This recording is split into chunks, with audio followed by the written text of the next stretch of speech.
Hello boaters, welcome to Narrowboat Journeys. My name is Phil, and at the time of recording this I've lived aboard my narrowboat as a continuous cruiser for over 34 years. I share my home with my two cats, Bushka and Midge, and we spend our days travelling the canal system and making videos. This is an evening cruise on the Staffs and Worcester Canal. In this video I'm going through Penkridge, and although I'm not travelling very far, I've got 2 locks to do and I've got to stop and get water, etc. So that's quite long enough because the evenings are starting to pull in a bit now. With Penkridge I prefer to go through either very early morning or in the evening.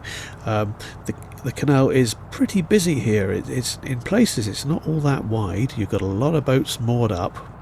And when you've got boats sort of moving as well in both directions, it can get a bit sort of congested. I like it nice and simple. I like to just cruise straight through, so you will see quite a lot of boats moored up in a minute.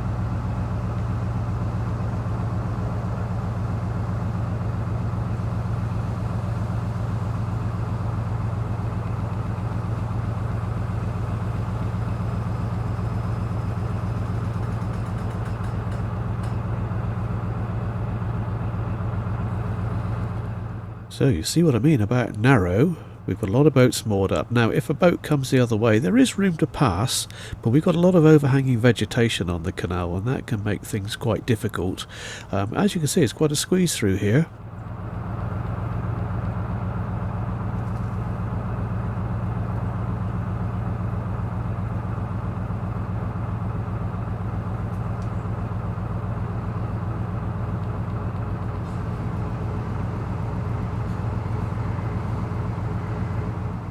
Just up ahead is Penkridge Lock, and as you can see there is a boat coming, but luckily we pass on the wide bit, so no trouble.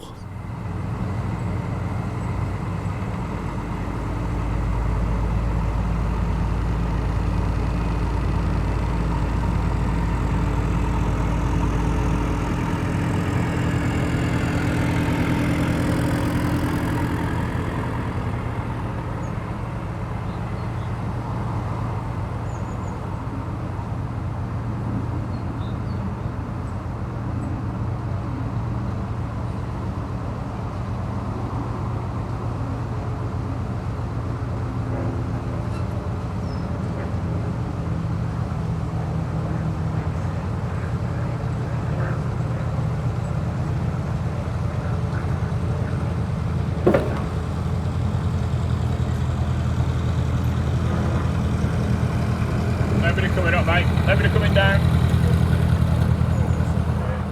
So I know the lock is empty, so I've just got to walk up there and open the gates.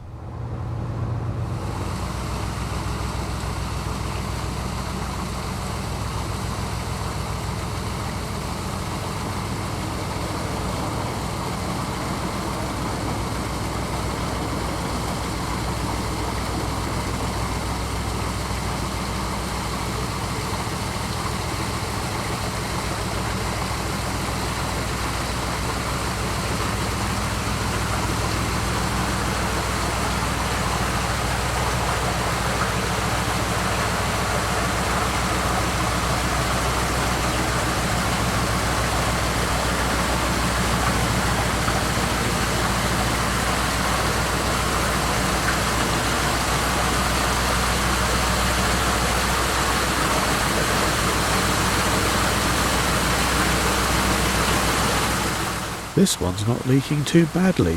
The next one, however, well, that was a different story. Not so good.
boaters' facilities are just over there on the left. I've got to stop there for a while and do a few things. One problem you'll find with many of the boaters' facilities on the canal is that quite often you'll have to queue up before you can use them. If you move during the day, this is likely to happen. Moving in the evening, and quite often they'll be freely available, not such a problem. Adding to the fact that a lot of boaters' facilities on the canals have very limited queuing space, so it can be difficult if you really need to stop and there's boats waiting to go in. It can be a problem.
Now, I wasn't looking forward to the next bit. Just beyond this boat, just around the corner, is Filance Lock. And this lock is unusual because there's no actual lock landing to it. And that can make life pretty difficult for solo boaters. What I'm going to have to do, because I can't really drive spikes into the towpath up there, I've just tied up to the metal piling here, and I've got to walk down and get the lock ready. It's a bit of a nuisance.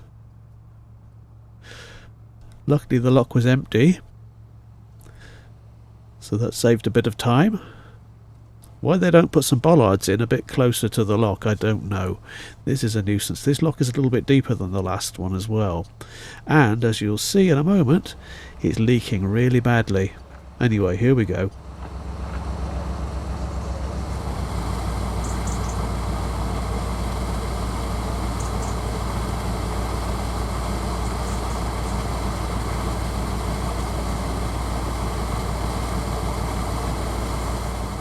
Right, let me try and explain. The problem here is, as a solo boater, what I normally do when I go up in a lock is I drive in and gently place the bow against the top end of the lock and then leave the engine in gear, so then that the engine will hold the boat in place as I start to fill the lock. But when it's leaking this badly and you've got a huge waterfall coming down, it can easily flood the front deck of your boat, even with the cratch covered down.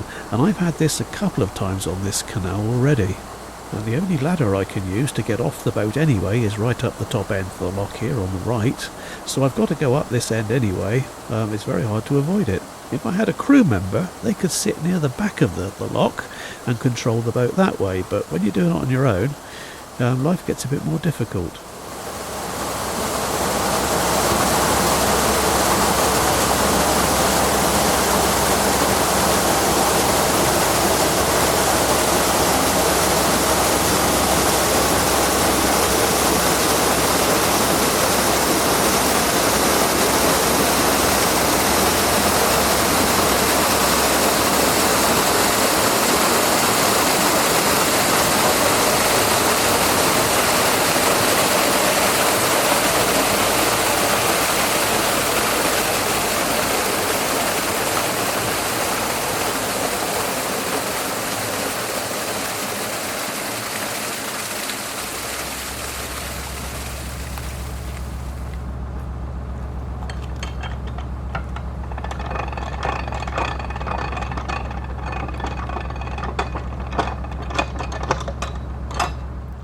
I didn't enjoy that. This lock needs some serious attention really. Even with the cratch cover securely down, a certain amount of water managed to sort of squirt in through the edges of it, and I got several litres of water in the front deck of the boat, which I had to pump out later on.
There are some more shops about half a mile to the right of this bridge.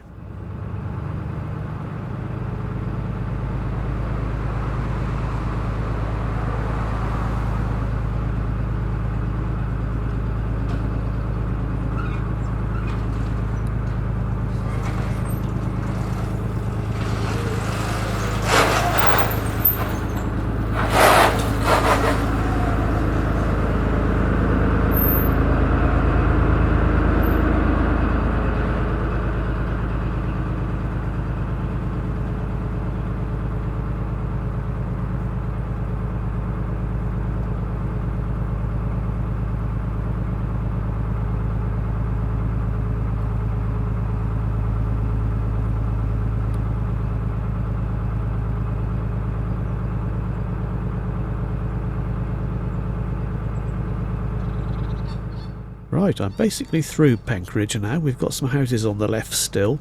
After the next bridge, there's some nice metal piling and good moorings. It's close to a marina. That's where I'm planning to stop.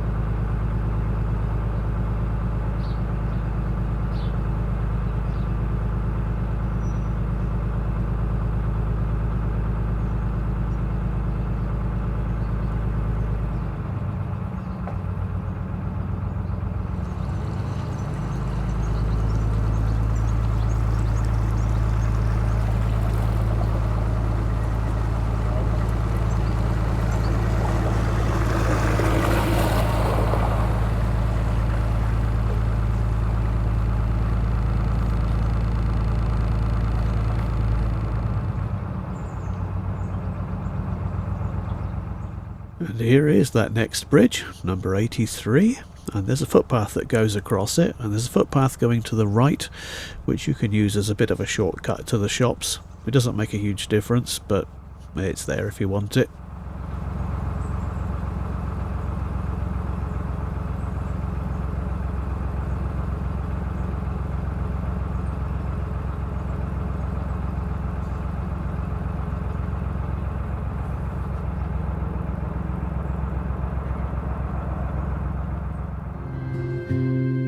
Hope you enjoyed this video. Please like and subscribe. I'll see you next time on Narrowboat Journey.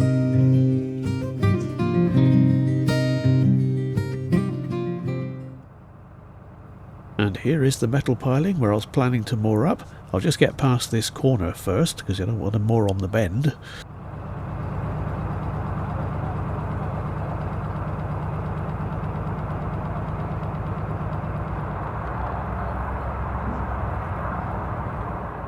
The marine is on the left, but I think mooring here will do for a couple of days. Anyway, I hope you've enjoyed this video. Thank you very much for watching. Please stay tuned for the cats. Thanks for watching. I'll see you next time.